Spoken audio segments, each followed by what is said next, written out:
Words are useful for their purpose, but they are no substitute for brains. All right, here we go. I have to say, well done, Ray. Well done. Well played, my adversary. Well played. Phoenix isn't gay, but if he was, he'd pick Fremo. Oh yeah, he'd be living down there with you in the bunker, man. Woo! Once you go free, you always do the Z.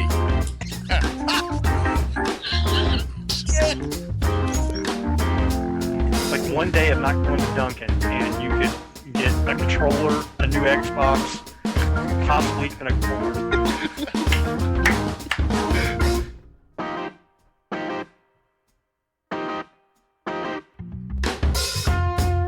And now here's the hosts of the longest running podcast in Rhode Island.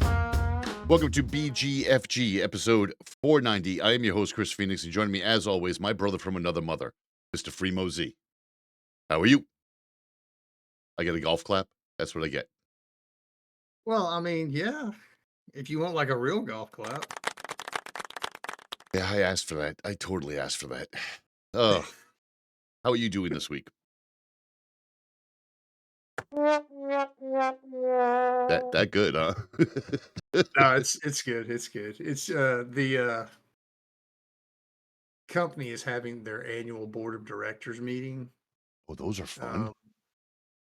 Somebody. And a few years back, they decided to start doing that around instead of always doing it like at the corporate headquarters. They've started picking some of their newer showcase facilities. And so this year, the board of directors meeting will be held at my location. That sounds super fun. Yeah. So my schedule for the week is literally like from 8 o'clock Monday morning until 5 o'clock Friday. It's just one long meeting blocked off so that nobody bothers me with anything. Because I have to be 100% available to this group of people all week long. Well, you might.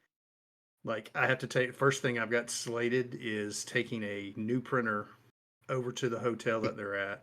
Well, yeah, you told And me. setting up a network with the printer in the meeting room that they're all going to be using. And then just kind of hanging out and making sure everybody can hook up and use the printer when they arrive. What you should probably do is get one of those hand strengtheners. That way when you're glad handing everybody. Oh, I don't do that. Yeah, you're going to have to. Nope. Nope. Oh, okay. I've already laminated a card that is going to sit with the printer that says. Does it say the same thing that's on your shirt? If you find me offensive, then I suggest you quit finding me. It's basically my name and number. Like if you hook up and it doesn't print, call this number. I'm gonna do everything remote, and I have no interest in being around. Now, listeners, I just want you to know that I have a vision You'll now. appreciate that too, because I'm not like the clean cut corporate shill picture, that right? They would prefer to have. He has arrived. So I just have. This is the young one. This is the youngest one. Say hello. Hi there, little one. There you go. That's a good enough hand. Now I just have an image now of Fremo doing that roadie run over to the printer to make sure it's plugged in and everything, and then turn around and roadie run back out the door. Yeah, no doubt. Like you would see on Gears. All right, there you go. I just gave him breakfast. There you go, a lollipop. You are a good grandpa. Give him sugar. All right, let's get into this week's schnooze. BGFG News. You heard it here third. All right, so first up in this week's news, Microsoft decided to let go of a bunch of underperformers. Which, I'm sorry. I mean, hey, that makes sense, right? Trim the fat. Yeah, but cut your labor cost. But we're talking Microsoft and we're talking underperformers. So I can give them a list if they'd like. Yeah, like the entire Microsoft Office team. That Windows Update team. I mean, I'm no Whoever genius, but I could release updates that break stuff just like they do. whoever came up with the no more local account team, that whole team should go. Oh, So I got a way around that now. do I. It's very short. It's maybe yeah, I have a way It's a around too. little bit more complicated. Well, actually, I take that back. It's actually easier than the OOBE/bypass NRO. It's even easier than that now. 100%. 100%. You throw it You're out talking and about buy the it. start Correct. MS-CXH : Local local only. start. Yeah.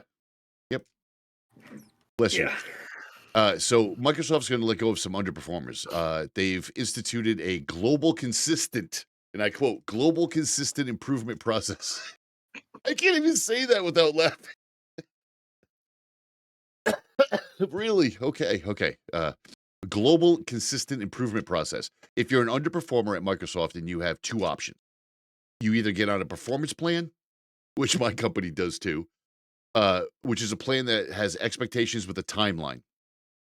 Or, and I quote, you globally volunteer separation agreement. Global voluntary separation agreement, Right. which most places call severance, and you'll get that for 16 weeks. Oh, and you have 5 days to decide. And if you choose the performance plan, then you're not going to be given the severance if you don't make the performance plan. My company has Yeah. performance plans, and I Then giggle. you're just straight up fired. Yeah, you're just let go. I got on a performance plan on my job once, and I just laughed. When they handed it to me, I just giggled. They're like, "What are you laughing at?" I'm like, "This is ridiculous. This is absolutely ridiculous. You want here, and the company requirements are way down here, and I am right in the middle of both right now for just this month. Like, how are you even? I see.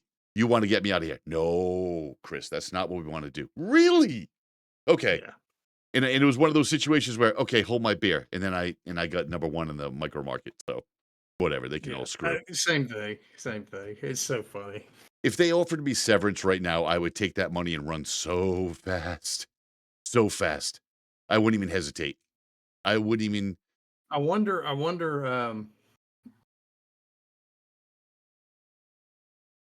What the performance plan looks like. For Microsoft, Like how long they give you. Because if they give you 16 weeks is what, 4 months? yeah. So if they put you on a performance plan and they're going to reevaluate in 6 months, Yeah.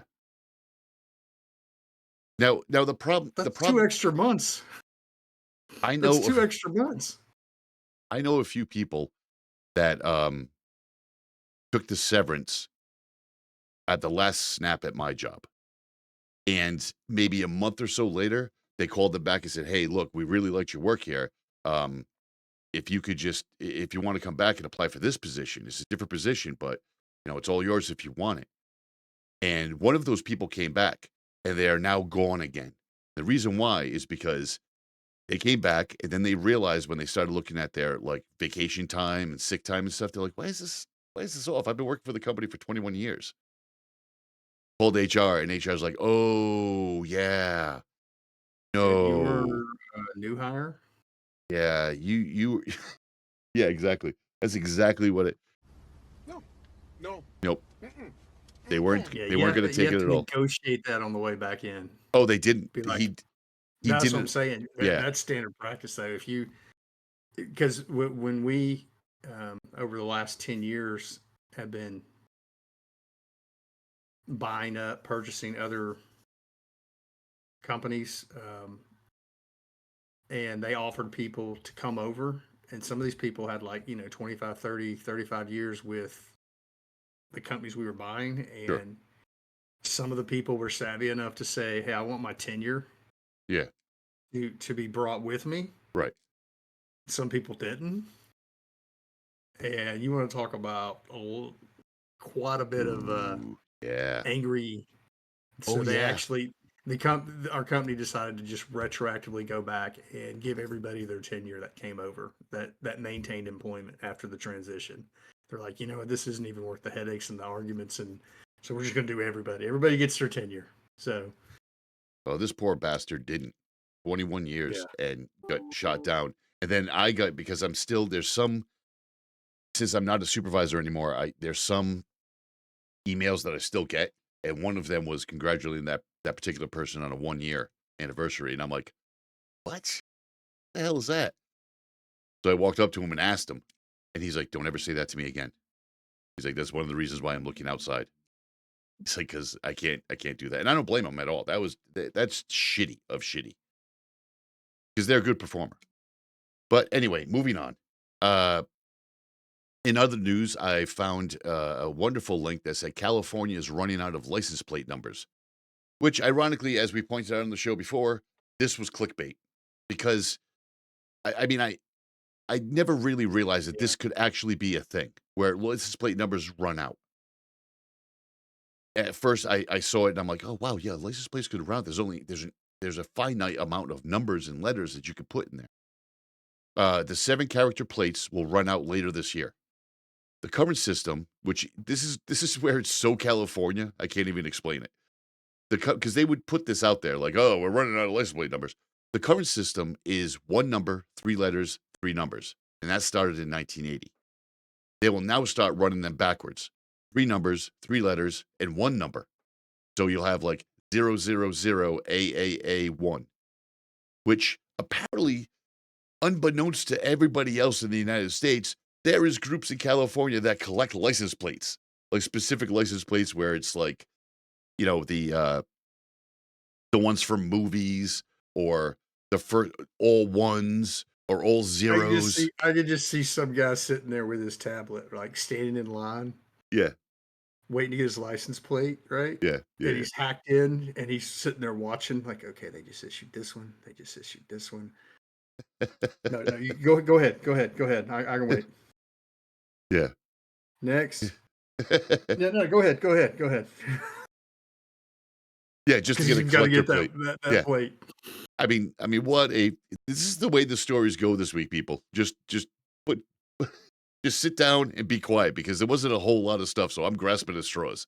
So again, I mean, they're not even absolute clickbait. They haven't run out. They're just they reorganizing. End of life a particular schematic or Yeah. Yep. License plate numbers. They've got the next one ready to roll. They've probably already got the next million plates already stamped. Right. Yeah, 100%. But I thought it was funny to bring that up, because I was thinking about smaller states like my own, that their complaint always is the vanity plates. Like, I had a vanity plate for a long time because I took over my father's vanity plate when he passed away. And then I was like, wait a minute, $250. What the? I can't. That's outrageous for a vanity plate.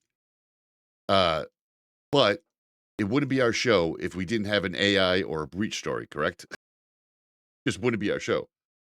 So apparently, there's a bot problem in community colleges. And it's not a cheating problem, which is what I initially thought the story was about. Community colleges have been dealing with fake students, which, wow, this blew my mind. What a scam. And I can't even, like, scamming and using and lying is wrong, period. I just want to say that, full disclaimer. Go. I didn't steal cable. I never pulled the tag off that pillow. The cement had my handprints in it when I got there. This one shocked me because it's so easy.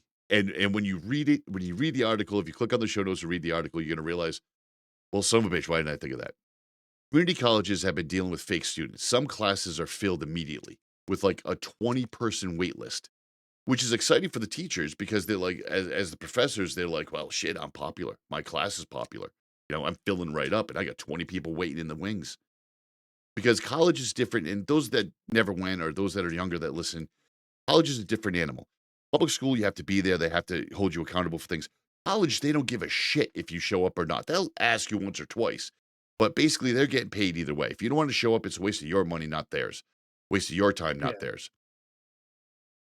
So the teachers were all excited. The professors were all excited. All these people are signing up. But by the end of that first semester, some classes would go from 104 students down to 15.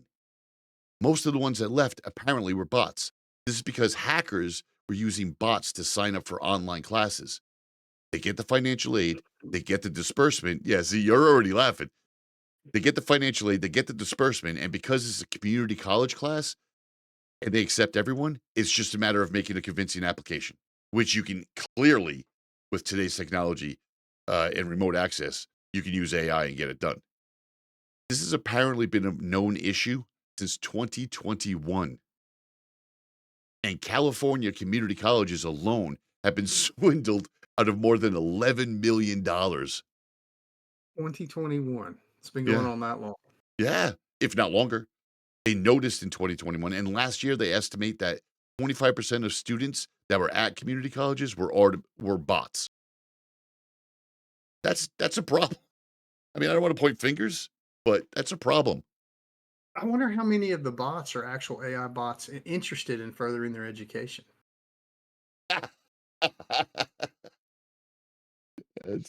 That's awesome. That's awesome. It's a slippery slope though, because as soon as teachers remove the bots, they get flooded with more graduation. 2 people there.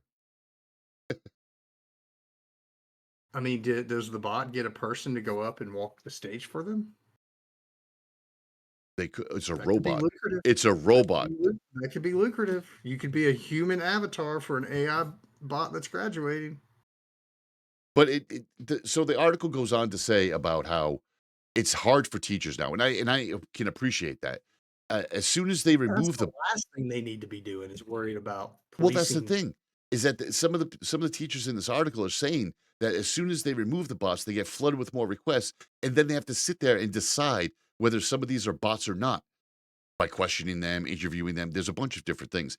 Then they have legit students who can't even get access to apply for the class, which is also a problem. Very similar to think of it like this, people. It's very similar to the bots that get all the. You do? Yeah. And what's that solution? Dare I ask? As part of the application process, you have to pick on. You have to sit. You have to sit in a waiting. You have to sit in a waiting room, a virtual waiting room, as part of the application process. Okay. And Sally, that girl, is what you have to listen to. The people that don't ever click out are bots. No, see, that's a great way to do it because nobody's going to listen to that damn song. But or if it's a real person and they don't click out, you don't want them. I figured we just throw up a captcha like point at all the bicycles, point at all the railroad tracks. I mean, that's apparently stopping the bots. First try is a pot. So this is very similar to like when people get the graphics cards, like the bots getting graphics card or collectibles or collectible items. Again, my wife and I know 2 people that they come right out. They flat out tell you, yeah, I have a whole bot. I wonder how much of our taxpayer money has gone to people running these bots. Taxpayer money? Where do you think these federal grants and stuff come from? Oh, right. Okay. I was thinking the other way because I was just talking about the graphics cards, and that one of the guys that we know literally says this is his job. He's like, I have a small bot network. Whatever you need, let me know. I can get it, like Switch 2s or new graphics cards. Like whatever it is, he's like, I can get it. And he's like, I make good money at it. Depending on how popular it is. He told us that one time he sold, was it the 40 series? Yeah, I think it was the 40 series. He doubled the price of the 3 that he got. So if you remember, those were going for what, $1,800, $2,000? That sound about right? So he was making $2,000 on each of them. That's $6,000 right there. It's easily 2 months of salary, and that's one interaction. That's not even talking about like other things that you're doing, like whatever else he did. Yeah, he said like there's pocketbooks, clothing, shoes. He's like especially sneakers. I'm like, this is crazy. What have we gone to? And it's like a game of whack-a-mole at the end of the day. Like, how do you do that? Like, I don't know. It's again, we've talked numerous times. It seems like we should just change the name of the show after 500 to anti-AI, because like I don't know. Okay, so finally this week in the news, it looks like Google I'm getting on that train, dude. Because when AI takes over, we'll be like huge targets. Not that we won't be anyway, but that's just straight up saying, this guy, come get me. Looks like Google as we know it might be coming to an end. The U.S. District Court has ruled that Google's ad tech business has been deemed a monopoly. tech judge in Virginia determined that Google established a monopoly power for 2 online markets, the publisher ad servers and the ad exchanges. Now, throughout everything, YouTube, your websites, most of the time you will get a kickback if you do it right. We tried it in the early days of the show on BGFG Online, which, by the way, is still down. I'm going to fix it. We tried it on the early days, and it just the fraction of money that you get for any sort of click through, it's just not worth it. And then weeding through, like, unless you're a big site like an ESPN or NASCAR or I don't know, unless you're a big site, it's not going to work because the ad revenue is going. It's $1 billion, $265 billion in 2024 through ad placement alone for Google. You're not getting any of that. Well, you might as well just say that you're not getting any of it because the fraction is so small. It's just simply not worth it. I mean, we've always you're talking thousands of clicks for a penny. Yeah, and we've proven that, especially in the early days, that it's content on your website that can drive it up the rankings with the algorithm. But now you add this ad service, and that's where we kind of were like, "Fuck this, we're done," because we owned BGFG, Chris Phoenix, and Fremo Z owned page 1 and 2 for a long time. When you search any one of those things, we owned it.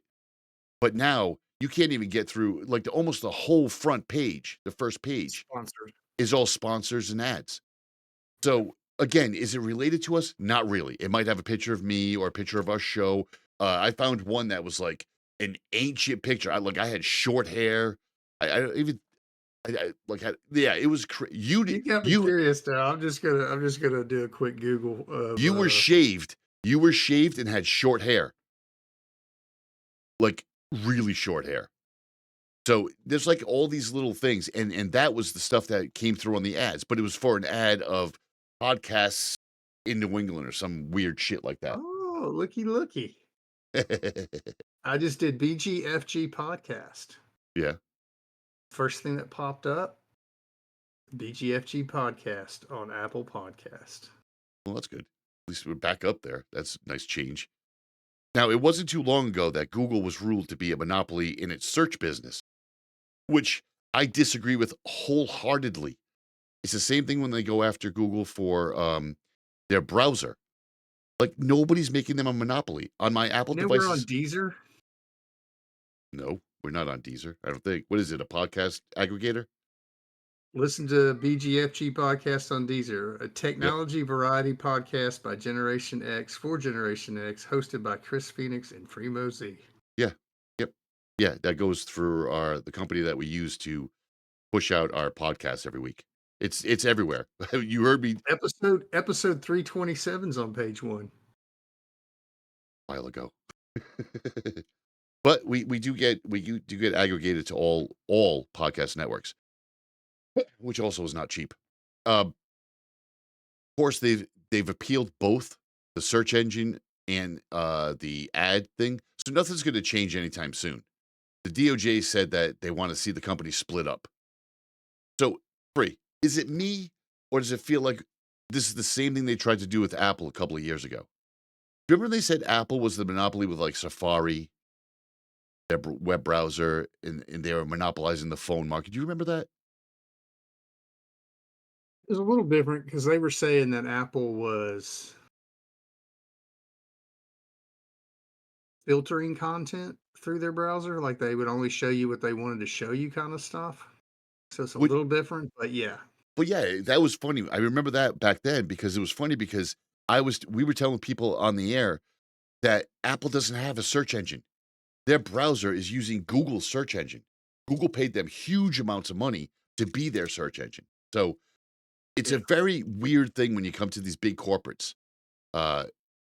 It seems like the administration, if something gets too big, someone with a senator's ear complains about it, or even a politico with investments in a competing company, suddenly they get a hair across their ass, and suddenly everything's illegal, and we got to split them up, and we got to rethink everything.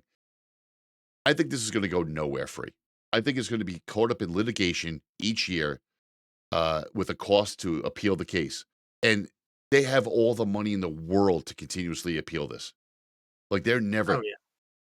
you know, Yeah, I mean, will something ever come of this? Only if only if what? governmental leadership forces the issue, and I don't see that happening.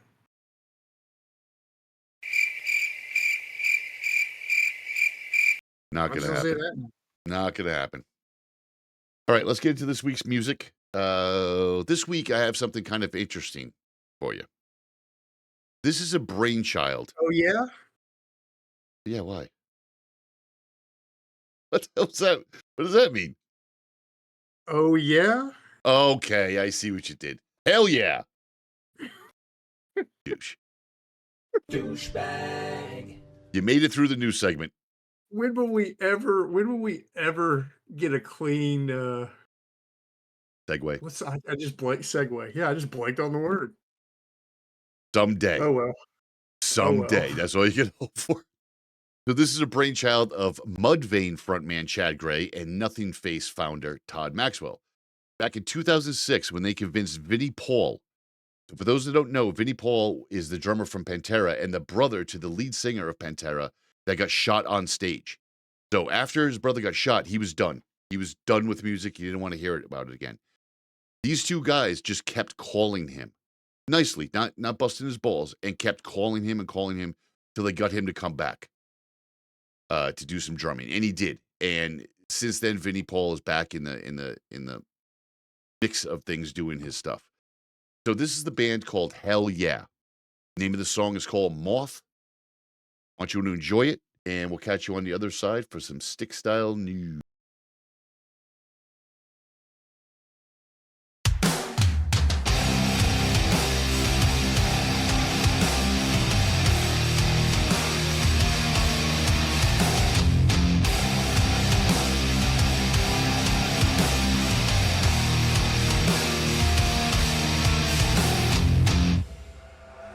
I've been cast out, this quest turned, pushed the fuck around.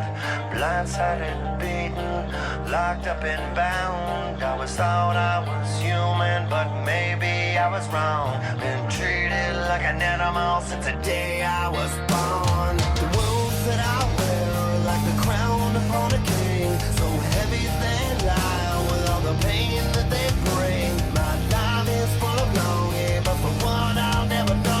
But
just a man staring through the hourglass at the footprints in the sand. I'm stripping off my armor, my battle's here are done. With my white flag to surrender and flying to the sun. Let 'em run to a flame. My wings burn away. When things are too beautiful, I smash them to pieces. The more that you love me, insecurity releases. I'll be the one that's to blame. So I sell my soul to blaze. Like a moth to a flame. Moth to a flame. Moth to a flame. Moth to a flame.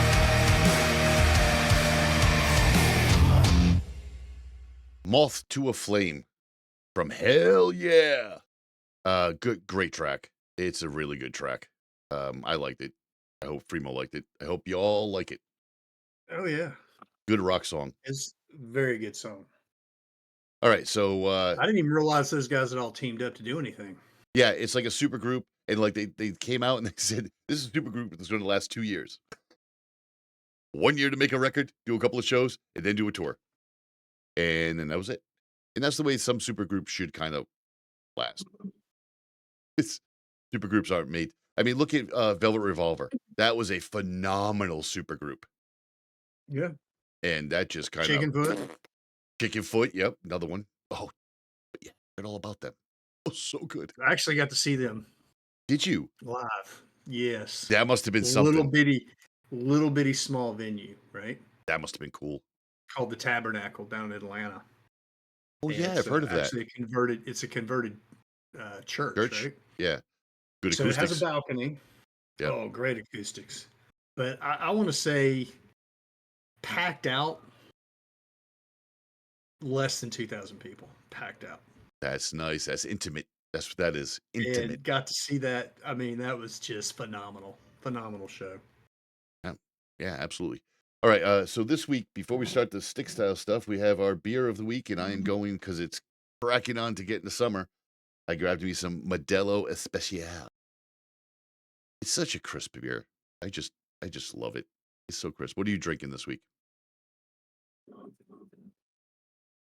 Oh, look at you, bougie. Little Atua. Stella.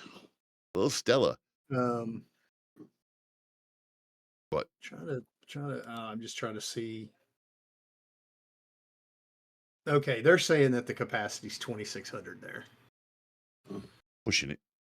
They would, yeah, that would be like sardine can, like down on the floor, Yeah, like yeah. can't move. Yeah, 100%. All right. Cheers to you, my friend. Cheers. Oh, that's so smooth. Oh, delightful. How's yours? I want to say it's really good, but let me make sure. Oh yeah, yeah, that's where it's at right there. Before we start stick style, did I ever tell you the time that we went to New Hampshire, me and the Yes. wife? I did. You're If such it'll move us along, yes.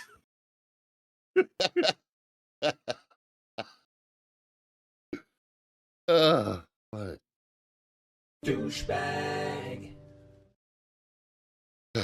Okay, let's get on to stick style. Anyway, the time you and the wife went to New Hampshire. Oh, now he wants to hear I it. want to hear about this. Yeah, So we yeah, went of up. course We do. went up to no, it was Vermont. We went up to Vermont, and we went to a wine tasting. There was a place that had mead, and I always wanted to get good honey mead.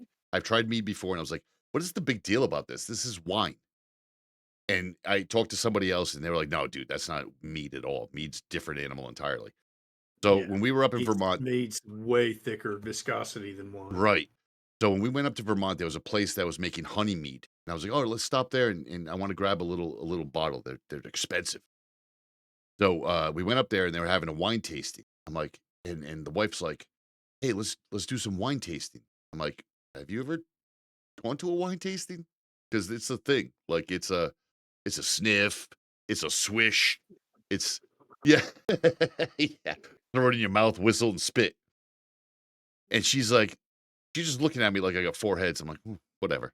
We go up there and they have these like 5 or 6, and there's maybe 3 couples. And so I taste it. I taste it a little bit. I smell it. I don't know what the fuck I'm doing, but I'm just like, I'll go with the flow. When in Rome. Mimicking. Yeah. Yeah. She just walks up to that counter and she's like, clang. I don't like that one. Clang. That one's not the good either. Clang. She had all 5 in like 30 seconds.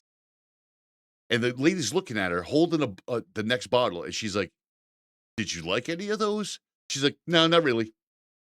And so we ended up buying the meat and leaving.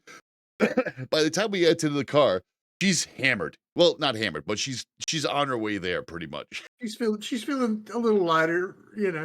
She's feeling good. She's feeling good. It was just hilarious. But the mead was excellent. It was a honey mead, and it's so good. But let's get into this week's stick style. That way we can move along. Gaming.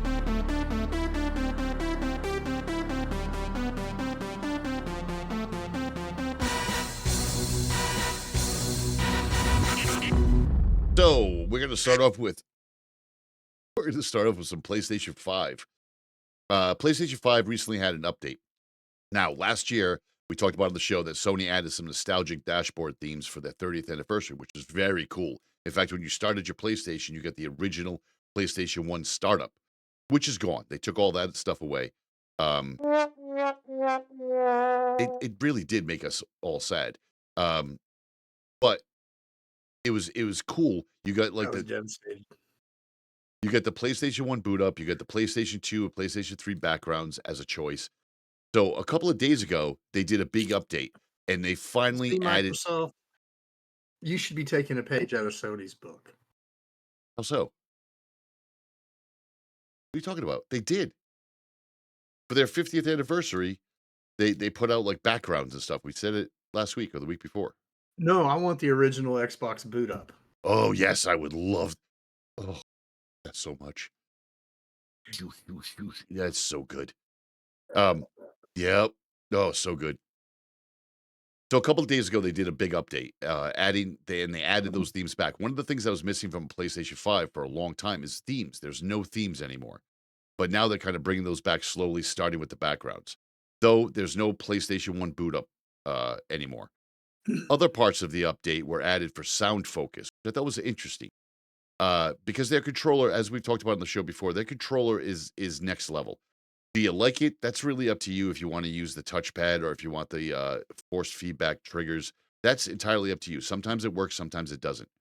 Like for instance, on the PlayStation controller, having that force feedback on your brakes for a racing game, definitely handy.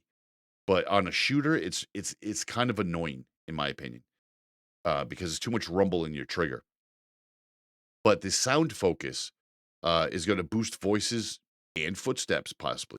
Here are the presets you're going to get. You're going to get boost low pitch, which is good for cars and low-end sounds. You're going to get that real rumble of a V8 in some of the car games. They're going to boost voices, which is, and I might say the boost low pitch, which is good for cars and stuff.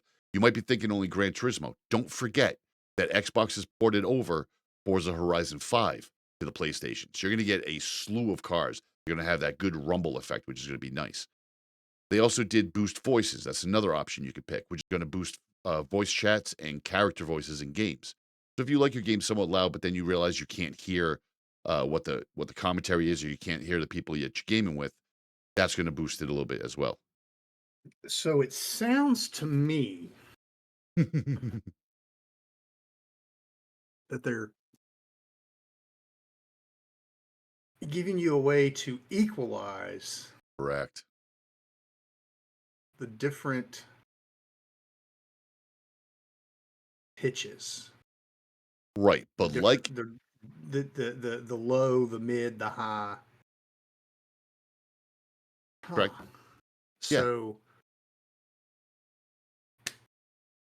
yeah, another golf clap. I get it. Way to reinvent the wheel, Sony. Look, it's no different than any of these other big corporations do. I love Apple, but Apple came out with No, this is great. This is great. Don't get me wrong. I love the fact that they're doing themes and boot up screens and their software engineering and equalizer um, for your Sony. What was some of the other stuff? I mean, all of this stuff. Well, is, they have boost is awesome software development. But like they have. How about a game? We'll get to that. They're going to boost high pitch as well, which is supposed to be good for footsteps and metallic noises. And then they have the last one's boost quiet sounds, which I have no idea why. In that one game where you have to listen for the opera singer doing soprano off in the distance to find your way through. Wait, no, that would involve gameplay. Never mind. But this is no like Fremo pointed out, it's an EQ. Regardless of how you cut it, it's an EQ. It's no different than Apple, who I love, turns around and says, at a conference, they're like, "Oh, so you put an AI in there?" They're like, "No, it's not AI. It's Apple intelligence." Like, come on, it's AI. What the fuck are you talking about? Anyway, that would be Apple intelligence, AI. Right. So those are the PlayStation 5 updates. I've looked into it already. It's a background theme. You're not changing the whole themes yet. You're just changing the background. So there's a little bit to be desired, but it's a step in the right direction. Next up this week is something I'm actually looking forward to. So Ghost of Yotei is, you can't really call it a sequel to Ghost of Tsushima, but it's more like the next in the series. By the way, Ghost of Tsushima you gotta work on that. Why? What do you think of it? Yotei? It's not Yotei? Ghost of Yotei! Okay. Just to remind everybody, Ghost of Tsushima is 5 years old. Great game. If this is one of those games that I would implore Fremo to buy a PlayStation to play, because it's beautiful, it's well done. There is nothing wrong with Ghost of Tsushima. But it is 5 years old, and it takes place in the 1600s during a feudal time in Japan. This new game takes place in the 1600s, where Ghost of Tsushima took place in 1274, which was during a feudal time. So this new game is 300 years after Ghost of Tsushima. It's a Sony exclusive. So like you were saying before, come out with the game. They are. The unfortunate thing is we apparently get one every 5 fucking years. Like, can you just throw us another bone? It's so bad. Sony, your game catalog is so bad that you are now getting Xbox games to come over, and they're doing well, free. They're doing really well in numbers. And they said they're going to be even more freedom in this new game than Ghost of Tsushima, which is a pretty open game. Ghost of Tsushima, you can run pretty much everywhere, but it's going to be more open. This one, you're going to have 6 bad guys that you're going to need to defeat, and you can beat them in any order that you want, unlike the previous game where you had to kind of go in order up the ranking. Gets different people. So here's how I would play this game if I had a Oh, please do tell. We're all waiting. Since it's open world, since you don't have to follow a linear path from one boss to the next. Correct. I would literally just go camp out somewhere close to where I know the boss is going to be at some point, and that's it. Just wait. If that works, that works. Kill all 6 of them without doing any upgrades. Nothing. Good luck with that. This game is not going to be like that at all. You can try. I've seen you try. You can try. You think I couldn't figure out a way? I mean, it may be like boss level, like the movie, where it takes you like 2,000 tries to do it. But yeah. Well, I mean, get a PlayStation 5 and try. I'd be nah. So pre-orders for Ghosts of Yotei start May. I got other worthless, aimless things to attempt before that. Pre-orders for Ghosts of Yotei start May 2nd. And of course, there's going to be a few different editions, as we've seen. The first the game's going to be $70. So I think that's the new price point for everybody, is $70 across the board for everything, from Nintendo Switch to PlayStation to Xbox.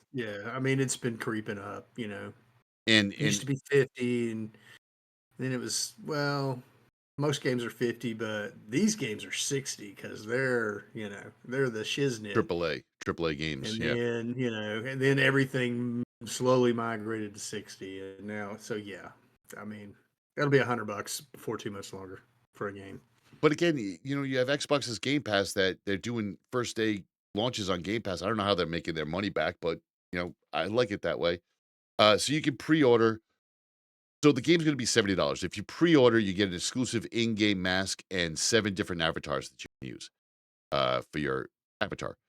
The digital deluxe edition is going to be $80, only $10 more, which isn't too bad.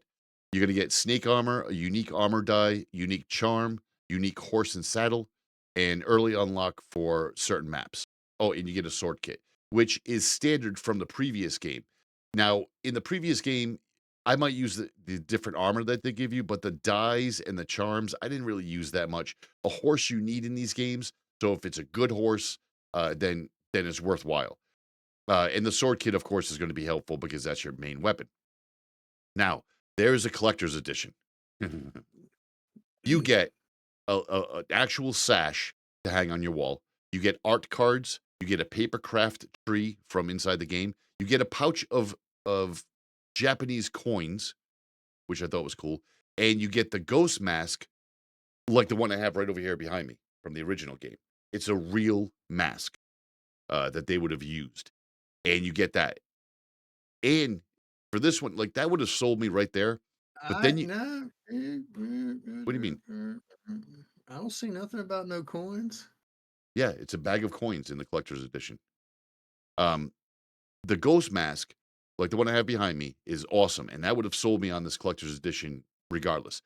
But they're also adding a Suba. So the Suba is the guard on samurai swords.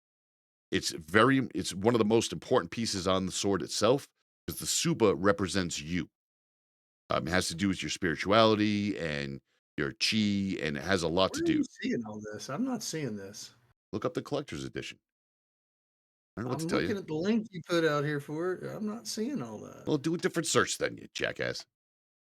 Okay, I'm just, trying to go through this as if I was not one of us who's involved with producing the show and whatnot. And you're talking about all this, and the link you provided doesn't give us all this information. I will fix the link after the show. So maybe a sublink, like I will the main maybe link fix and the then a sublink. I'll Okay. take care of that. I'll take care of that. I'm looking out. I'm looking out for our viewers, man. I appreciate that, and they do too. They do too. Yeah. So the mask and the Suba You got itself. that, Mike. I'm looking out for you. The ghost mask and the Suba are definitely two of the things, and the coins are things that I would pay.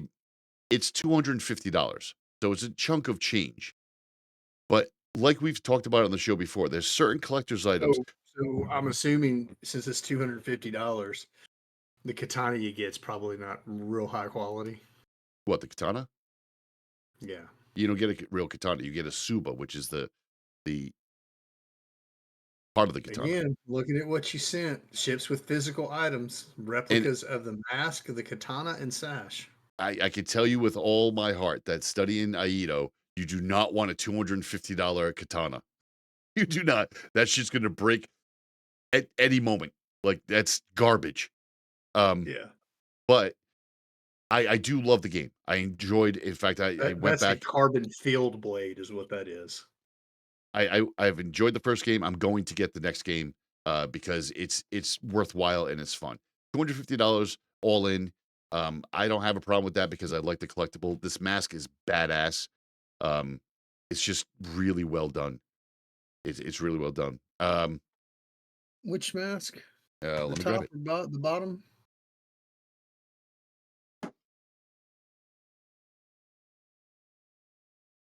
This is the mask.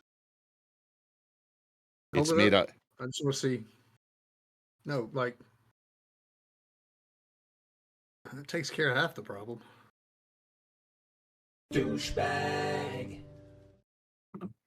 It's made out of ceramics. Let's It's try the helmet over here next. well detailed.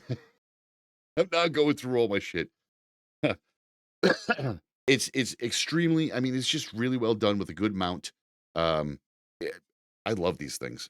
I don't know if you noticed the background. My special guest, Peter Rabbit. Oh, So Ghost of That time of Tsushima, year. Ghost of Yotei will be out. Pre-orders May 2nd. It's not going to be out, unfortunately, until October. But you can pre-order, especially the collector's edition. As you know, I'm a So fan of. you could literally end up breaking your cheap katana replica before the game even gets here. You don't get a katana. You get a suba, which is the guard at the end of a katana. This says katana. Yeah, in the game maybe, but not a real life katana. Ships with physical items like replicas of the protagonist's mask, katana, and sash. Well, somebody got it wrong because the suba is not a katana. And if they send me a katana, I mean, I'm gonna be happy. I'll put it up in the wall behind me, but not gonna use that shit. All right, let's move on to the next story. Guess which one? You can now play Xbox on select LG TVs, which again, for us Xbox fans, I think this is a really good thing.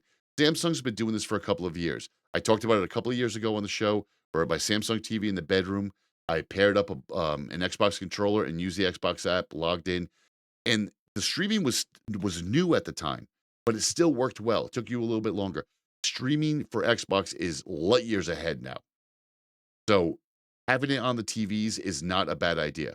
You don't have the Xbox, but for casual gaming or just, I don't know, gaming without a box. Like say if you have an Xbox in your I don't know, your game room or your basement or whatever it is, but you're upstairs and you're on the TV upstairs, or it's a bigger TV upstairs and nobody's home. You now have the option to log in on your LG or on your Samsung TV to have it. And if you have Game Pass Ultimate, you can now hit the Xbox app and play a game streaming. And the streaming is good. I don't know if you've tried it yet on your Ultimate Pass, but the streaming is quite good. I don't have a problem with it at all. So on the LG TVs, you're going to have your TV needs to be a 2022 OLED. My 24-inch monitor does not offer this. No, it does not. Free. I'm sorry. It's okay. Your TV has to be a 2022 OLED or a 2023 smart TV, or newer, of course. And those will all have it. And then you pair an Xbox controller, you launch the app. Like we said before, streaming works great. Of course, that's going to depend on your home network. Now, I have Wi-Fi in the bedroom and I didn't have a problem. So unless you have a really shitty connection to the TV, like if you're using a smart TV to stream Netflix and Hulu and you get buffers all the time, this is not going to work. The gaming is not going to work on the system at all. So you got to correct that. Remember the last time we buffered at my house? Yeah, me neither. That's because you have an insane connection.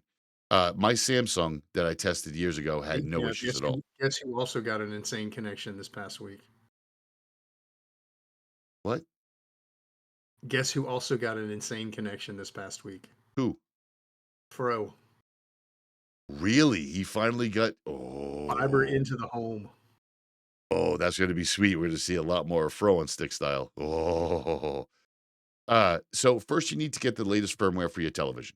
So again, you go to settings, update the TV, et cetera, look up your owner's manual, or do a Google search for it. You'll figure out how. Get the LG gaming portal, which is in the firmware, and then just launch the app and you're done. You have your controller already paired via Bluetooth. Just start gaming on your LG TV. So if you have one of them insane, like 88-inch TVs, this is your key. You don't have to buy an Xbox. You're not going to get everything because this is a streaming portion, but it's enough to get you by. And there's a lot of games. We talked about it before. Xbox Game Pass Ultimate is probably the best deal for gaming right now. The best deal. You can't beat it for the price. No, not at all. Let's talk more. Seriously, what is it? What is it up to now? $20 a month? Yeah, about that. Yeah. Okay, so times 12, $240. Hundreds of games. If you were to buy 3 games a year, you're going to spend that roughly. Yeah. 3 to 4 games, depending, new games. Obviously, if you're buying pre-owned at GameStop, if you can find one. Anyway, so 4 games a year. We'll just say 4 games a year. Oh, here's a little added piece of GameStop that I read that I didn't put in the show. Oh yeah. GameStop's offering for Xbox Series X. GameStop is offering to pay you $450 for it. And I was like, what? Did they go crazy all of a sudden? You're going from, I mean, you used to be able to buy a game for $60, go home, try it, didn't like it, bring it right back to the store within 2 hours, and you're getting $5 for the game. That's still warm, for lack of a better term. Now they're going to offer me $450 for a Series X. Yeah, it's in GameStop credit. What the f am I going to do with GameStop credit? There ain't even a store around here. Like, you guys are full of shit. Anyway, let's talk more about Xbox, though. Okay, Now, let's do it. I came across a list of the top 20 games according to Polygon, and I want to see if you agree, Free. I'm No. gonna already say no. I'm gonna go. I will give. I will. I intentionally did not read this list. First of all, Good. Exactly. I did not read this list intentionally, and I guarantee you, there's no more than 3 on this list that I would have on my list. 4 on the absolute outside. Oh no, 3 or 4. Pick one. Oh, you know what? I want to hedge my bets with 4, but I'm going to say 3. I'm going to Okay. go. I'm just going to balls to the wall 3. Okay. No more than 3. And you haven't looked at this list? I've not looked at this list. Okay, let's go then. Let's see. First one. I just need a yes or a no, more or less. First one's Halo Infinite. I don't get to review the whole list. No, I'm gonna read the list. You're gonna tell me yes or no. Best Xbox games. I'm saying that's what I'm judging this on. The top Halo 20. Infinite. Yeah, the top No. 20. Oh my God. Listen to what I'm saying for the rules, you fuck. Top 20 games on Xbox. Like games that if somebody was just to buy an Xbox and they came over from PlayStation and came to Xbox, they're like, hey, what should I get? This is a yes or a no. So this is not Xbox games of all time. This is current Xbox. Current-ish. Yeah, current-ish. Okay, so this would not. So like Halo 2 would never appear on this list because that's not something you're going to play on Xbox right now. Yes, because I wish they, instead of put Halo Infinite, put Master Chief Collection. I think that would have been smarter. But yes, let's say that. Okay, so no. Douchebag. I hate you so much. All right. Forza Horizon 5. No. What? Can't stand that game. Okay, so first of all, let me say something. Halo If Infinite. if you'd have gone with Forza and left off the Horizons, yeah, all day. I don't like Horizon, but Horizon is a good game. Really? I like Motorsport better, but Horizon You have got more. potential. If you play Horizon, Forza Horizons 5. Yeah. You spend more time watching this than you do playing the game. That is stupid. Yeah. Okay. Unless you literally get in a car and then just drive around forever without actually doing anything that's associated with the game. Okay, so That's the only way you spend actual time driving in that game. So Halo Infinite, Fremo says no. I say Halo Infinite should have been Halo Master Chief, so I got to go no with Infinite and move it to Master. Forza Horizon 5, Fremo says no. I say yes because the look of it and the amount of vehicles in it. I think it's got a good ratio. And the fact that I can drive anywhere. I don't play the game. These aren't games that we both play all the time. This is just our opinions of them for somebody that's coming over to Xbox. So the next game on the list would be Elden Ring. What do you say? Ooh. Remember, you're trying to get somebody to jump into Xbox with us. I don't want to say yes this early in the game, but Elden Ring. Yeah. Yeah, I gotta go yeah with that. I do too. Because just because of just how massive that game is, the amount of time that you can spend on that one game. Yeah. Start to finish is just phenomenal. So I'm gonna have to say yes to Elden Ring. I'm gonna say yes for the same reason. Next one, Resident Evil 4 Remake. No. which is a quality answer. I say yes because we gave Xbox games over to PlayStation to get the PlayStation people over to Xbox. Hey, remember that Resident Evil game you love? Come on over. We got that too. Okay. And that's why I say no, because of where it originated. That's fair. That's fair. Power Wash It's Simulator. not an Xbox game. Anyway, Power moving Wash. on. Power Wash Simulator. I need to give a response to that. I agree. It's a no. It's a no. You're not paying $450 for an Xbox to play Power Wash fucking Simulator, dumbasses. Next one's Vampire Survivors. This is that stupid looking top-down game. What say you? Nope, I agree. No, it's a no. No, way better top-down games than that. 100%. Hitman World of Assassination. No. No? Hitman's a classic.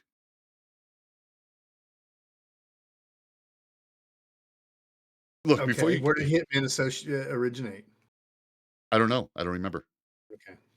Well, but I say no as well. I don't think that's a... Learn your gamer history. I don't think that's a game that you're going to draw people over to... Shut up. I don't think that's a game you're going to pull people over from PlayStation. Next one's Call of Duty Black Ops. Which one? I don't know. Look at the link. Does it give a specific in the link?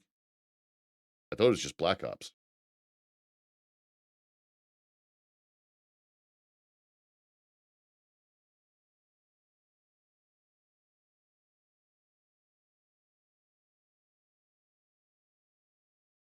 I should be let you look at the list anyway. Yes. Okay. Yes, because they're talking about the Cold War, Black Ops Cold War.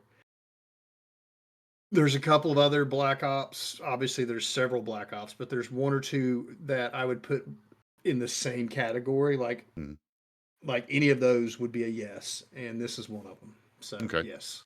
Devil May Cry 5. How far down the list are we? Because I've only got one left. You got a couple more you can try. I'll give you a bone on this one. Devil May Cry 5, no, because you already have it on PlayStation, and it made its bones on PlayStation. So you're not going to buy an Xbox to get over here. Yeah, I'll go with that. I'll go with that. All right. Ori and the Will of the Wisps. This is that beautiful side scroller. That is a great game. Great game.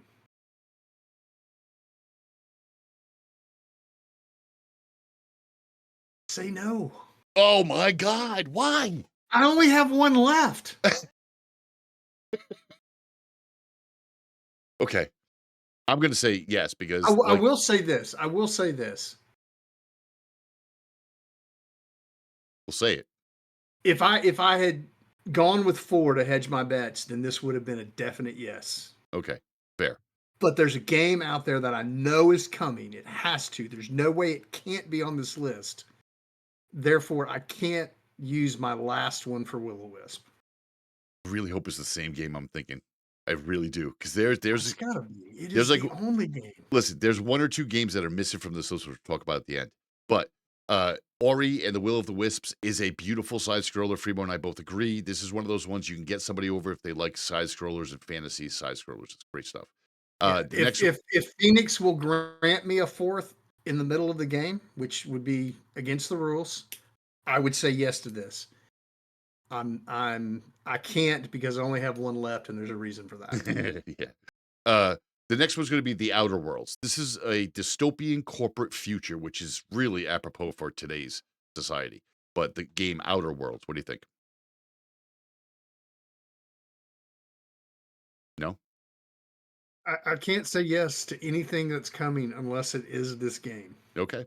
Next one, I'm going to say for Outer Worlds, I want to say, well, you can get it on other platforms, but I'm going to say yes on the Outer Worlds because it's the dystopian corporate future. It's interesting. Next one's going to be Super Mega Baseball. Nope, he's going to say no. I knew he was going to say no. This is Super Mega Baseball. I don't know if I'm a yes or a no on this because this is just going to scratch that itch for a Nintendo type game. It's baseball, but it's got that Nintendo feel to it. So if you're coming from Nintendo, this is one of those ones that can maybe draw you in. Next game is going to be Okay. Outer Wilds. Now, Outer Wilds is a non-violent first-person exploration puzzler. Your answer, Freebo, is going to be the same as mine. Go ahead. No. And the answer is no. Outer Wilds, as good as it may or may not be, it's not going to pull somebody over. Next one's going to be Sea of Thieves. Ooh. Yeah. No. Nope. No, I can't agree. Okay, so Sea of Thieves, I'm going to say a... Now, I will say this. If it's in a list larger than 3, Yep. like if it's we're in there. saying top 5, top 10, Sea of Thieves is in contention all day long. Okay. But top 3, no, I can't go there top 3, which is what I'm limiting myself to. I'm going to say yes because it's unique. It's a pirate game, but it's also got a huge player base. Next one's going to be Control. Control is this weird ass third person dystopian future that gives you supernatural powers. Yeah, Freebo's already shaking his head. I am too. I played the game for about 30 seconds and realized it's not going to entertain me. It's just not. I'm not saying it's a bad game. I'm just saying there's a genre for that. There's people for that game, but I don't think that's going to be something that's going to pull you over. Yeah. Okay, Free, the next one. Gears 5. Ding, ding, ding, ding, ding. That's the one I've been waiting on. I figured you would. Gears 5. Shit, people. Come on. If you have not played a Gears game and you either have an Xbox or you're thinking about playing an Xbox, this is it. This is, in my opinion, for Xbox. This is a franchise game bigger than Halo, in my opinion. And it never disappoints. It just never disappoints. There has not been an iteration of the Gears franchise that I found disappointing. There's some that aren't as enjoyable as others, but none have been disappointing. No. This is like a Doom game. It always hits. Always hits at some level. Gears, I cannot say enough good things about it. It's Cliff Bleszinski, who was a longtime hardcore gamer, kind of like what you young kids will see as a Dr. Disrespect or a Shroud. Just hardcore gamers that were able to develop a game, and he did it perfectly, in my opinion. And that game mechanic has not changed over the years. In my opinion, it's a perfectly mechanic game. Yeah. Game mechanics are perfect. And I would go Shroud, but I would not include Dr. Disrespect anywhere close to Bleszinski. I'm sorry. Okay, that's fair. Next one's going to be Red Dead Redemption 2.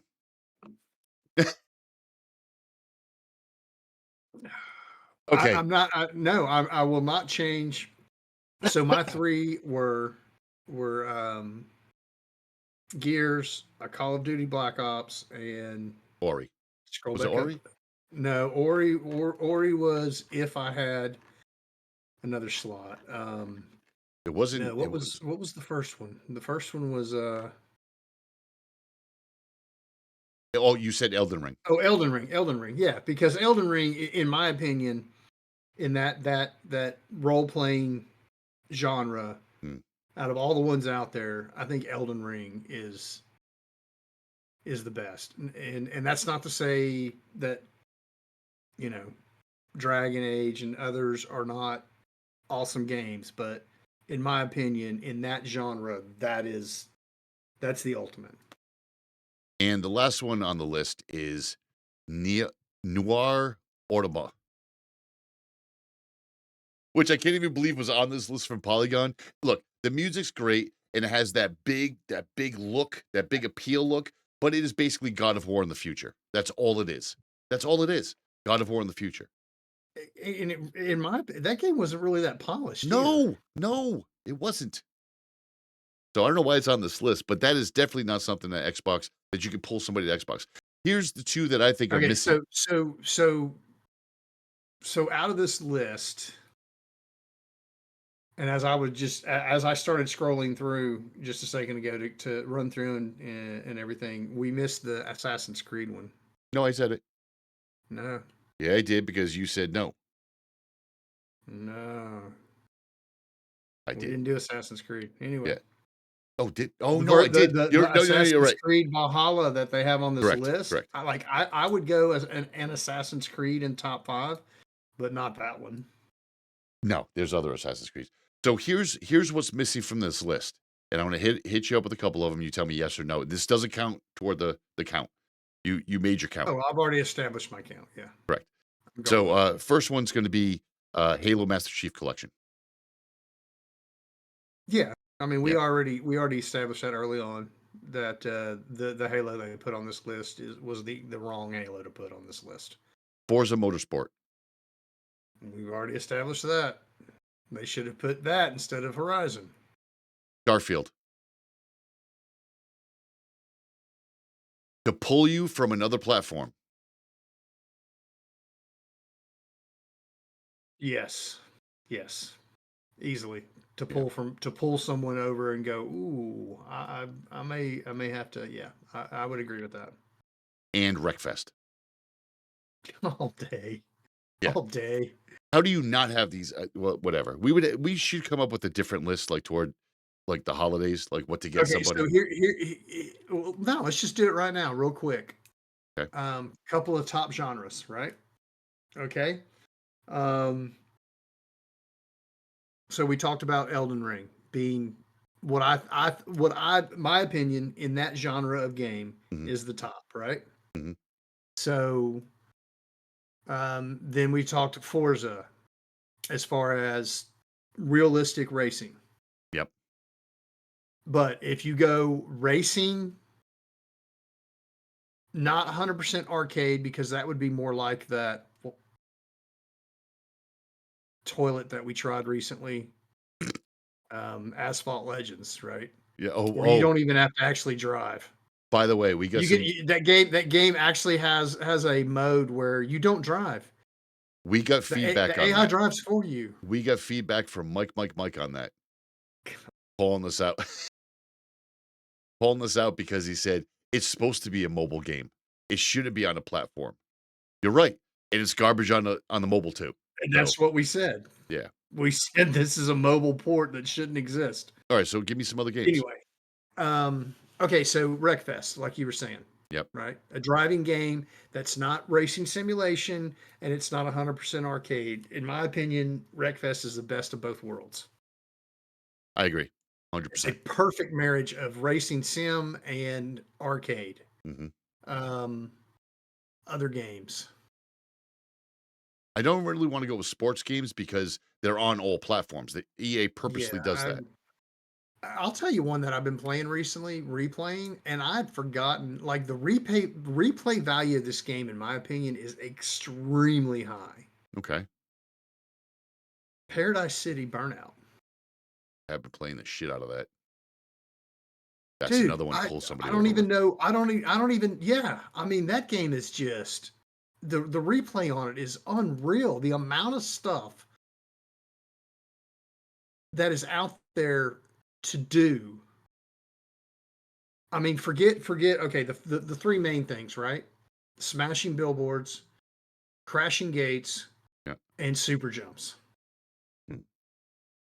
All right. Well, by the time you find all that, you've stumbled upon road rules. Right? Yeah. So now you're like, okay, which roads haven't I run down and gotten a time on from start to finish? Yeah. I mean, it just keeps drawing you in more and more and more. The way they did that game, I honestly can't think of another game since then in the driving arena that has been that engaging and just kept you invested in driving around the same map over and over and over and over and over and over again. There's so much to that. I found a spot recently. Yeah.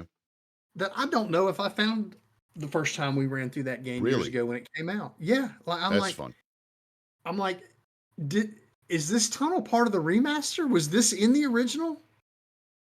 Interesting. Yeah. So I want to add one more before we move on. One more. If you're into rock and roll music and you have the ability to get yourself an Xbox and do the Game Pass Ultimate, I'm going to throw out Brutal Legend. Brutal Legend is a classic. Me too. We jump into it every now and again.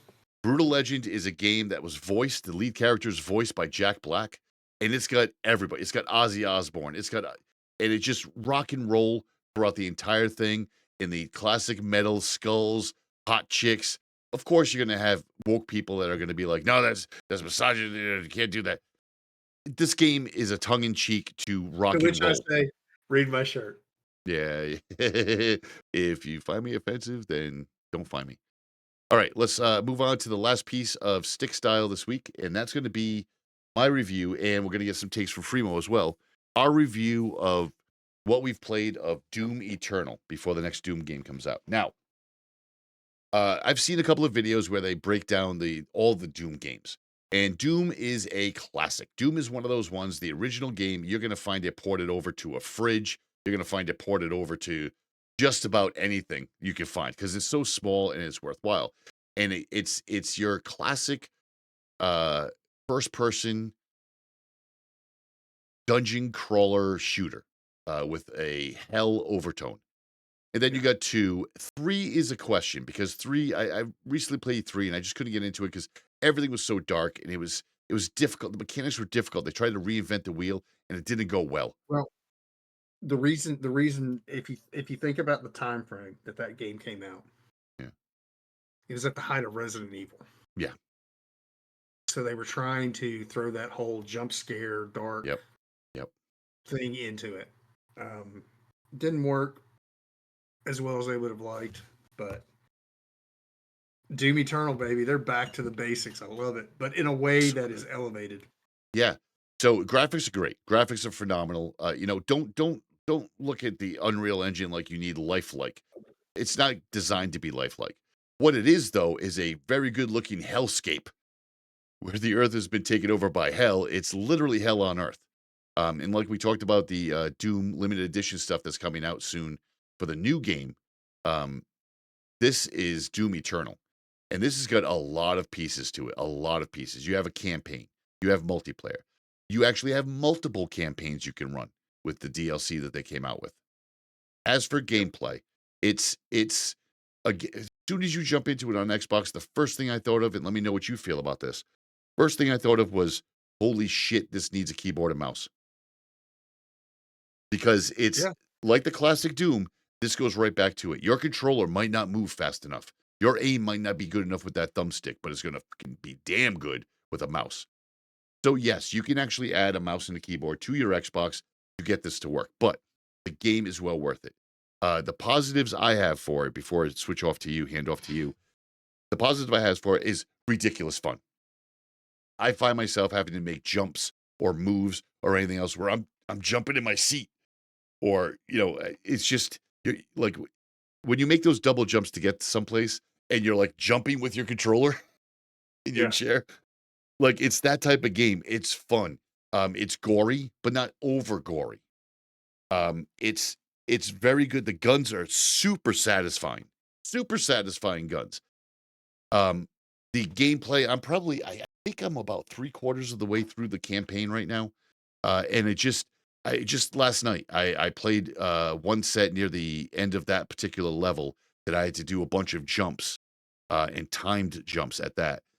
And I was just getting so frustrated. I blew through like 3 lives, and I was damn near dead. And then when I got to the other side of this jump scenario, I just was met with a bunch of people that were going to kill me anyway. So it's fun, and you have to pay attention to how to kill the enemies, they're not complicated. You can go your normal way and just spray them with bullets, but if you do it the way it should be done for that particular enemy, it's going to make the game run a lot quicker.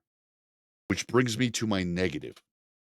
My negative is that I can't remember every single little controller to switch over to. Like, I get it. Right bumper switches the weapon. Then I have a weapon wheel as well, which I might need to switch over to. And then each gun has a modifier, which I can switch over to. But then each gun not only has a modifier, but they have a modifier for that particular modifier.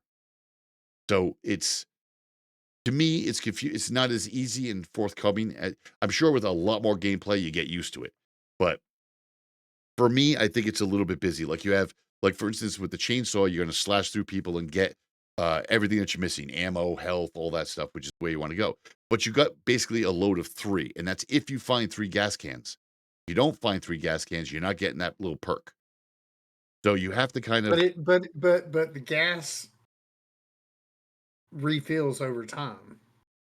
I didn't even realize that it does. Honestly. Yeah, it will refill over time. So you. But anyway, finish. Go ahead. Yeah. So that's the only, and it's not even a game breaker. It's not even a deal breaker for me. It's just like, oh, what's that icon on my screen? Oh, that must be for this. And I try like the flamethrower. Like I'm like, okay, now I'm out of a fucking flamethrower because I just was wondering what the button did. Like, son of a bitch, I could have used that. But outside of that, the game is just so worth playing. So worth playing. Yeah. I for me, this is to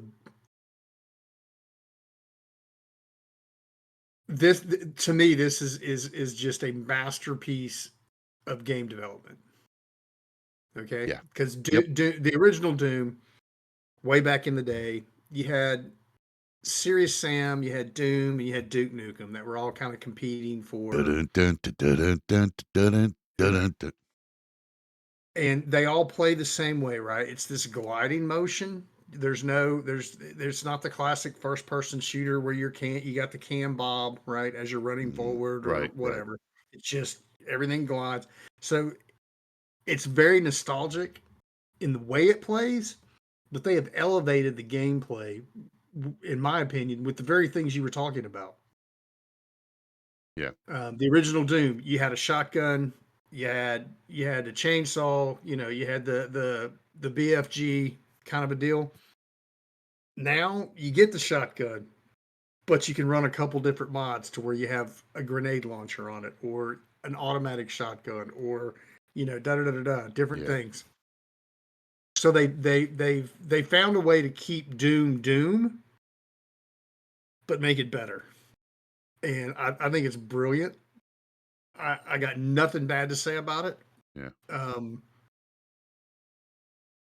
Some people will be like, well, it's not very realistic. I'm like, have you played the recent Call of Duty? To me, one of the selling points of Call of Duty back in the day was it somewhat realistic as far as if you headshot someone, they're dead, that kind of a thing. If you wanted to shoot someone through walls, you had to have armor piercing, what they call it? I forget what the perk was called. No, well, it was a perk that you had to apply. So you couldn't just run around as anyone with any gun shooting through walls and killing people. You had to have that perk enabled, right? But after Fortnite hit and everybody loved Fortnite, it ruined Call of Duty, in my opinion. Like I've tried playing the recent Call of Duty, and it's like, if I'm going to do this, I might as well just jump on Fortnite. Yeah. It's like, it's totally lost its appeal to me. And Fortnite's Doom has stuck. Oh no, there's nothing wrong with Fortnite. The menu system. The menu system's trash now. Well, okay. But I mean, as far as the gameplay, it's not trying to be anything other than what it is. Call of Duty, I guess they were losing enough people to that kind of first-person shooter game style, so they totally gotten away from what they were to be something else. But that's a rant I don't even need to go on. I'm going to keep talking about Doom. They have taken a game from 30 years ago and elevated it, in my opinion, to something that's just as fun as anything else out there right now. And I think the marketing was brilliant because we have a new Doom game coming out, which we're not even talking about. We're not talking about that new one. We're talking about the latest one, which is Doom Eternal, which I didn't even ever hear. I don't even remember hearing about it coming out. Like, I don't. I think it came out around the pandemic, I think. Yeah. So I didn't really hear a lot about it, but it's definitely there. It's definitely worthwhile. 110%. Yeah, as soon as we saw this on Game Pass, we're like, oh yeah. Yeah, exactly. I will say that this is a first game in a long. Now, Primo and I play games for the first time differently.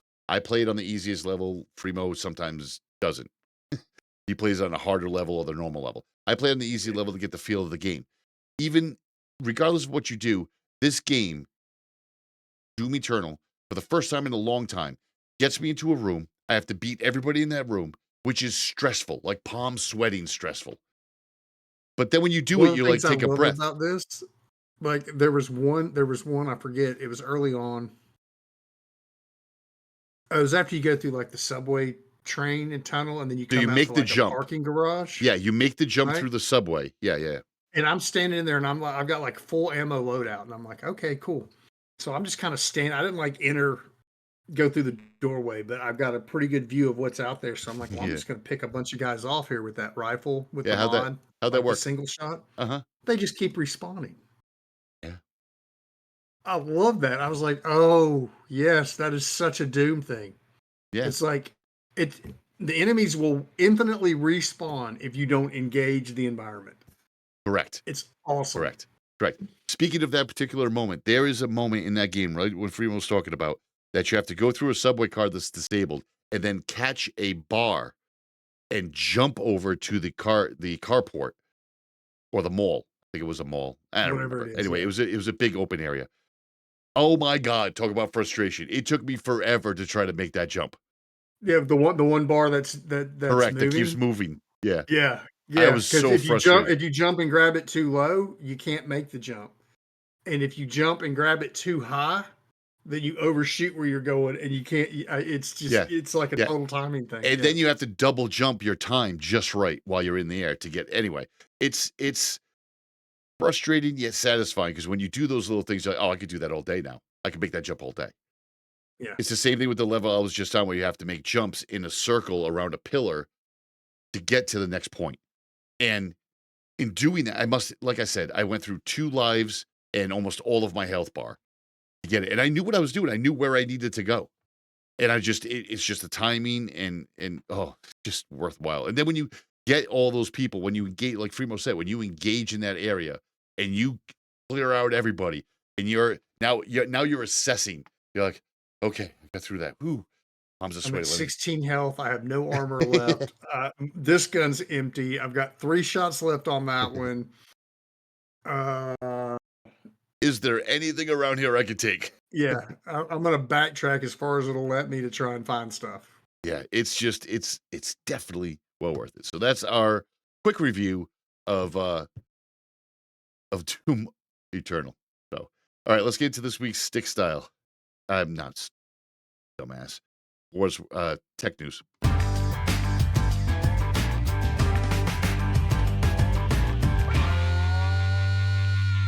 Because I'm all flustered now thinking about Doom. Adrenaline's pumping. All right, so first thing in tech news, the current administration, I just, again, we're not political, or we try not to be too political on the show, but this is just dumbass shit right here. This is, if you have kids listening to this, there's going to be a lot of swearing during this segment. Because this is just some dumbass shit.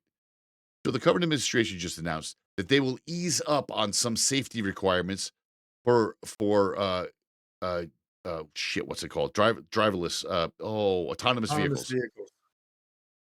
And they're going to be easing also, not are they easing up on some safety requirements, which made you go, what?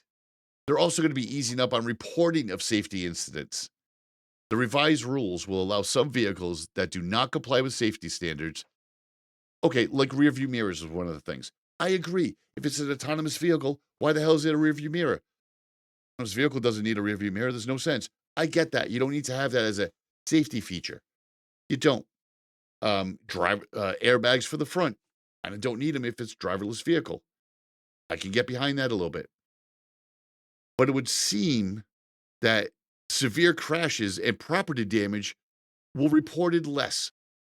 I live on a corner lot on a main road.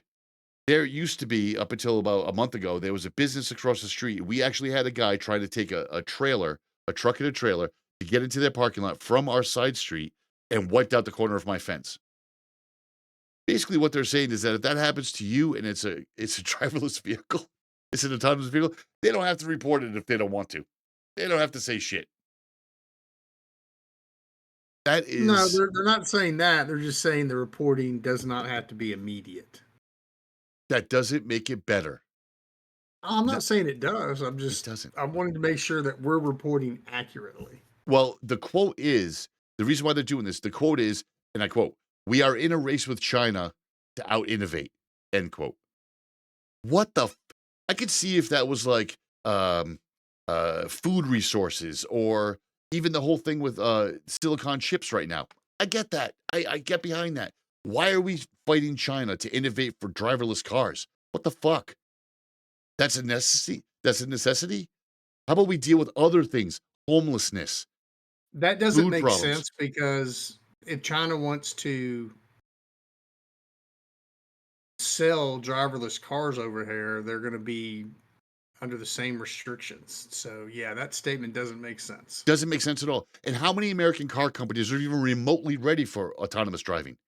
GM pulled, what was it, like 6-7 months ago? GM pulled their Super Cruise because it got into an accident and severely injured somebody. They pulled it to rethink things.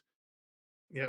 How about you do this instead? How about instead of worrying about competing with China for autonomous vehicles, how about you just bring back the fucking American companies, American automakers, revitalize Detroit again, which is a shithole right now because there's no car companies there. What the fuck are you doing? I mean, even other countries, down in Tennessee, where Fremo lives, is a Volkswagen. What do you guys got? Volkswagen, Mhm. and I think there's another one, isn't there, in Tennessee? There's Can't remember. a big Nissan plant not too All right. terribly far from here. Yeah. And they're doing that so that they can not skirt, but save a little money on the shipping costs and the building costs because you can do it here and sell it here, which is great. You can meet all the requirements here in the States because you're building them here in the States. It's a smart idea. But why doesn't the administration look at the companies that are gone? Buick, Chrysler for the most part. I mean, all we have left is like basically Ford, GM, which is barely GM at this point, and Dodge, which is literally a truck company. Like I don't And they're understand. ruining Jeep, by the way. Oh my God, 100% ruining Jeep. Because you're not making it attractive. And it's not even a financial thing or a building thing. It's not even a parts thing.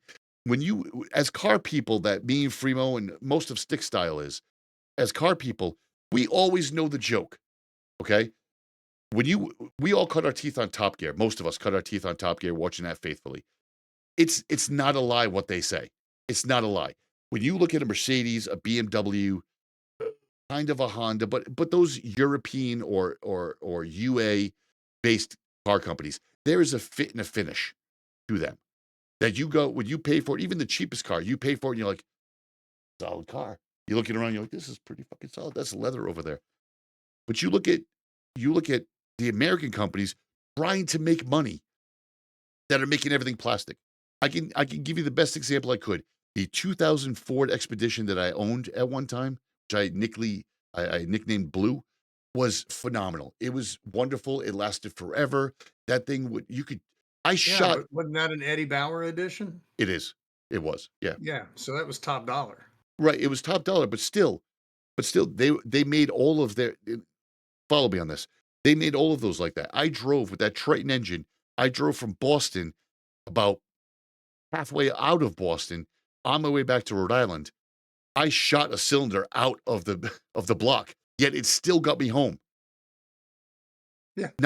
And right after that, I bought a 2005 Expedition, Eddie Bauer. What a piece of shit. Everything on the dash was just crappy, about to break. The rear deck lid was aluminum to make it quote unquote lighter to save money, but you didn't think about painting it properly. So the whole thing the paint just falls off all the time and it bends super easily. So then you get leaks in the back. Like the quality just dropped right off. And that's not because the manufacturers, do your research. It's not because the manufacturers wanted to do that. It's because they had no choice but to do that. Because it was getting so expensive to manufacture them. And the taxes and and this fee and that fee and all this. So when you're talking about So what you're saying is we should deregulate the government's involvement in some of these industries and let them compete. yes, outside of safety requirements, let them run, let them eat, let them do what they do. All we have left now, Dodge is a great example. You had the car, even if you didn't talk about passenger cars, you had the car that was bringing you to the game of the Dodge Challenger and the Dodge Charger. I mean, you had us all. You had us all. You wanted a sports car, a muscle car, that's what you wanted to get. You had everything from the red line all the way down to the base model. It looked cool. It ran cool, a little bit on the plastic side, but that could be fixed. But you did that. And then what do? You go, we're not making these fucking things anymore. We're going to go electric. The electric car's a piece of shit. And then you got nervous real quick and went, no, don't worry about it. If you don't like electric, we still got a gas one coming. That gas one's going to be shit too. Why? Because it's a V6. It's a V6 with a single or dual turbo. I'm not saying it's not going to be fast, but it sure as hell ain't a elephant engine. Right. Like, and then you got Ford on the other side.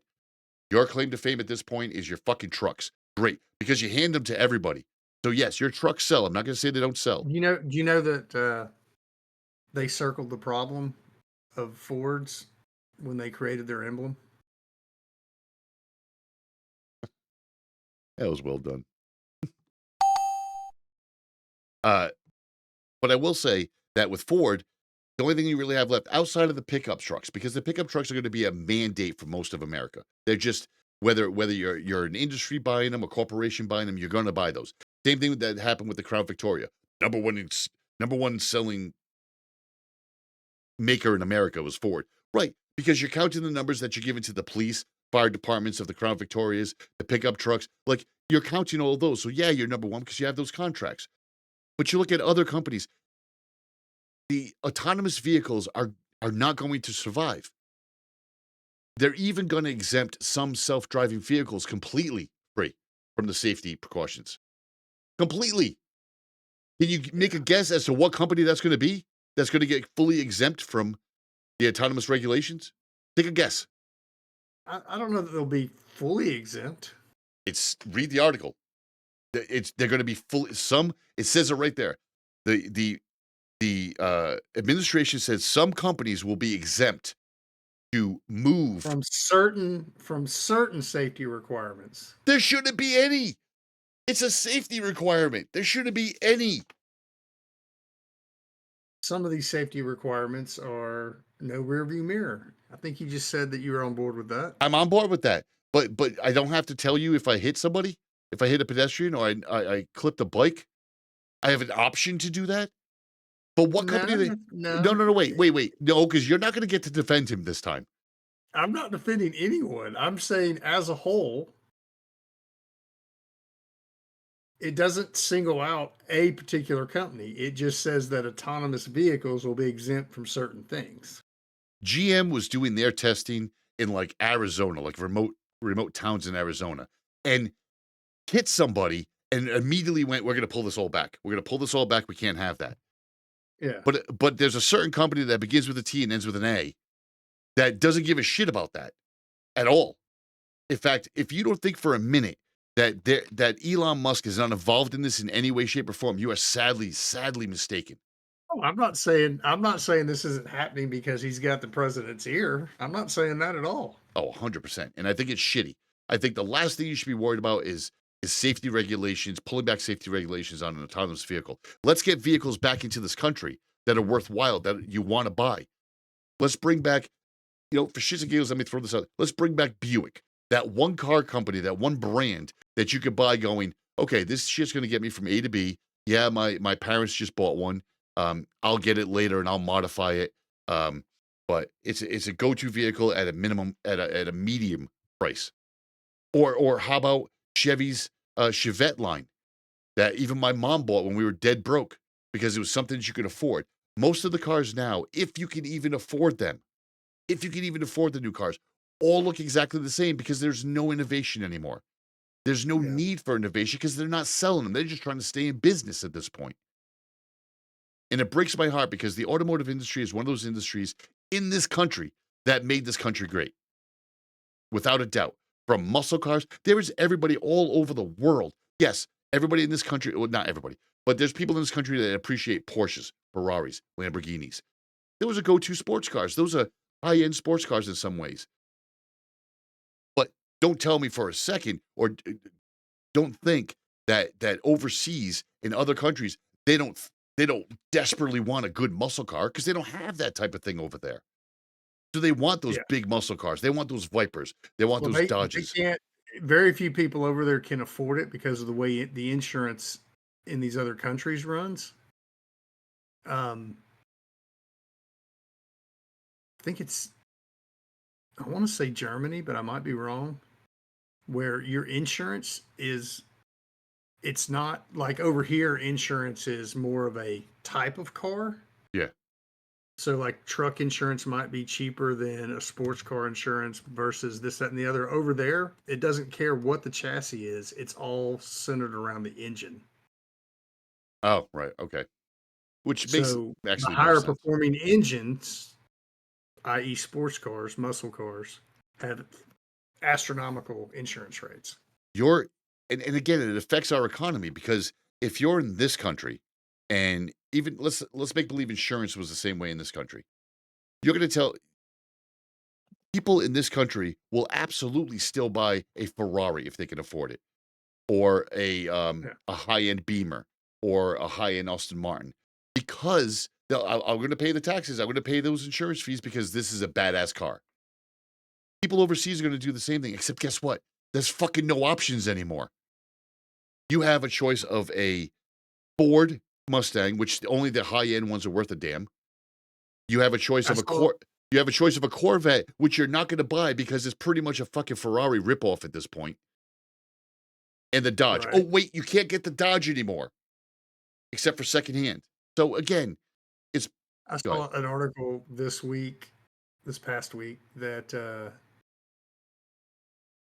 manual transmissions in sedans, and the only option that comes standard without having to pay huge amounts to get a manual transmission in something was like a Nissan Versa. And I'm like, really? Wow, that sucks. I mean, to end this particular story, I just want our current administration to admit, even if they don't admit, just change some rules and things. You talk about making America great again. Bring our automotive industry back to the glory days. Bring it back to what it was. Yeah. At least acknowledge that it's not that anymore. At least acknowledge it. Look at fucking Facebook. At least they're acknowledging, Meta's acknowledging that Facebook is absolutely garbage. At least they're doing that. And Zuckerberg is a fucking moron. Possibly not even from this planet. Meta says that Facebook feeds are filled with too much spammy posts. You fucking think? I literally make my living on fixing your shit. That's what I do. Because people like me and Fremo that are on social media and other people that I have that come to my counter that aren't on social media don't have these fucking problems. We don't. Right. I just the other day, I actually not banned service, but I suggested they find someplace else to get service because they came in for the third time that week because they don't like the image on the top of their Facebook feed, which is ads. And I've explained it to them multiple times. They don't like the picture. So they click on it, delete it. And I explained to them multiple times, and this is just 3 times this week, but they've been in a lot more. And I say the same thing every time. If you click on the link, you click on that picture, Facebook thinks that you like that picture, so the algorithm sends more of those pictures. Right. Then you have the fact that just about every single thing in your feed is based on you clicking on it and getting scammed. It is. You can say what you want. No, I don't have that problem in my Facebook. Yeah, you do. You just don't realize it. Or you're not clicking on the links, one or the other, but most of them are fake. And Facebook also said that they're going to be cracking down on some of the worst offenders. Oh, really? Removing long distraction captions as well as the ones that are not relevant to the content. Really? Because that is your whole fucking business model. That is your absolute business model. And the accounts that do this will not allow to be monetized. Also, they're taking more aggressive steps to combat spam by making comments from those accounts less visible to you. They're doing this to attract younger users. Okay, you're not getting younger users. It's not going to happen. Not ever. Not ever. Just value your Instagram and push you towards there because that's where the young kids are. They're not coming to Facebook, so don't even try. And you know what I don't hear about this whole article? You know what I don't hear? Is that they're taking spam. They're taking spam and the makers of it off their network. They didn't say that. They didn't say that at all. What they did say was they're going to demonetize those. Guess what? When you click on the link, I'm going off network. So once I get off the network, it's not your responsibility, Facebook, because you've said that years ago. It's not your responsibility. Yep. So when I go to the other site and get scammed or get spam or whatever the hell the case is, not your problem. Your numbers don't reflect that. And you're not removing the account. You're just making them less visible. Seriously? So they're still there, but they're not as visible. So they're down more. And you're not allowing them to make money. Come on. What about your in-house stuff? You know, people are only going to do what they have to do. Well, what about Facebook's in-house stuff? Because they are using, and it's called Meta AI. They're using AI designed to make them money and algorithmed to get you to stay on Facebook. So don't sit there and come all high and mighty, Zuckerberg, because you're not. I'll give you an example. There was a link in the show notes, and people that are listening, sheeple, don't click on the link that says Shrimp Jesus. Because I did, because I could not resist to see an image of Shrimp Jesus. I did.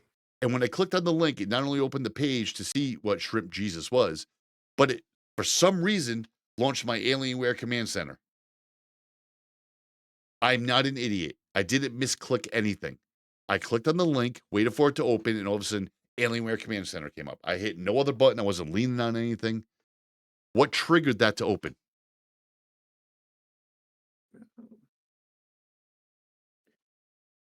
Great. So now our audio problems are going to start all over again. No, they're not. Do you have anything to add to this? Because I went on a rant because it really pissed me off. I mean, it's Facebook. If you've been involved with it, that's your problem.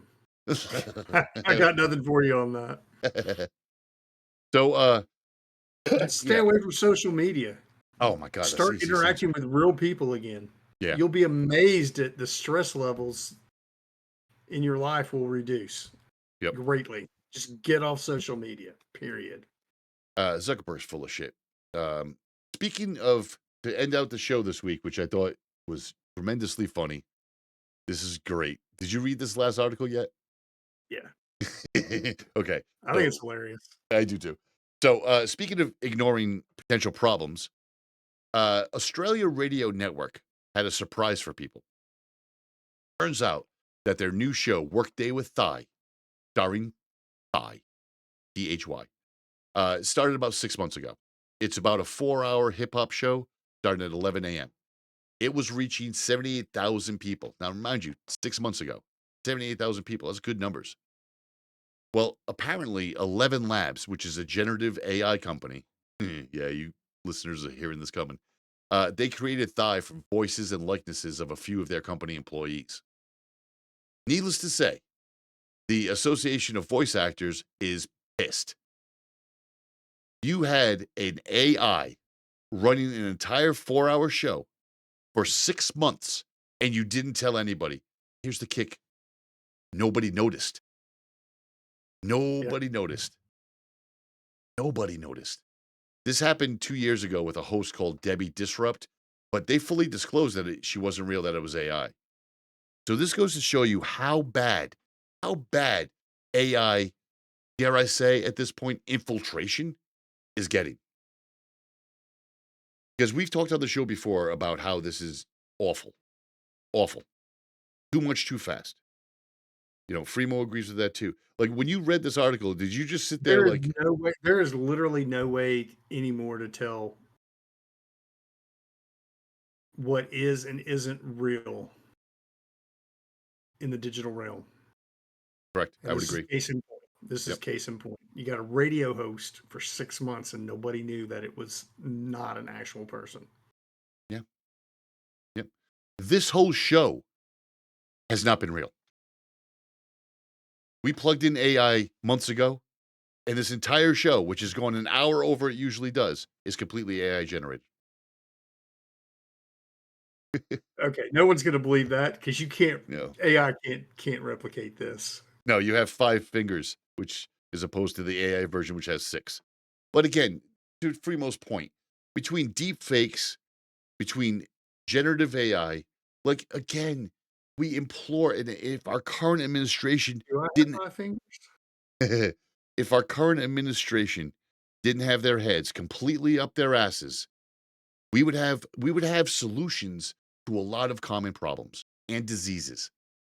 So instead of worrying about whether your car's AI runs properly, or you have an autonomous vehicle, or you have a radio station personality that's completely AI, you're not doing this. We've talked on the show about how using AI has did 10 years of cancer research in 2 days. We've talked about how even with Elon, got to give him a little bit of credit here, the neural link that he has helped people that are paraplegic live again. Be part of society. This is too much. This is too much too fast for the wrong fucking reasons. It's just, there was another article I didn't even put in the show that said that they have another country, I want to say Iran or something, has its first AI robot that scans and guards in a certain area and just reports crime and stuff. But it's dressed as a guard. It looks like a humanoid robot. You don't think that's going to go sideways soon? You don't think somebody's going to walk over and try to push it over to be funny? And it's going to... No, why would anybody do that? Because we're the dicks that would do that. Well, this goes way back to many years ago. Garbage in, garbage out. Yeah, good point. Good point. And we're putting a bunch of garbage in AI. Yeah. Yeah. It's all based on social anybody and media. everyone can do AI now. If you think we're wrong, please feel free to drop us a line at bgfgshow@gmail.com or click on the link at the beginning of the podcast show notes. There's a place that you can chat with us, or at least send us a text message. We want to know what you think about this AI stuff, if it's going too far too fast. And we'll actually talk about it on the show and call you out on the show too.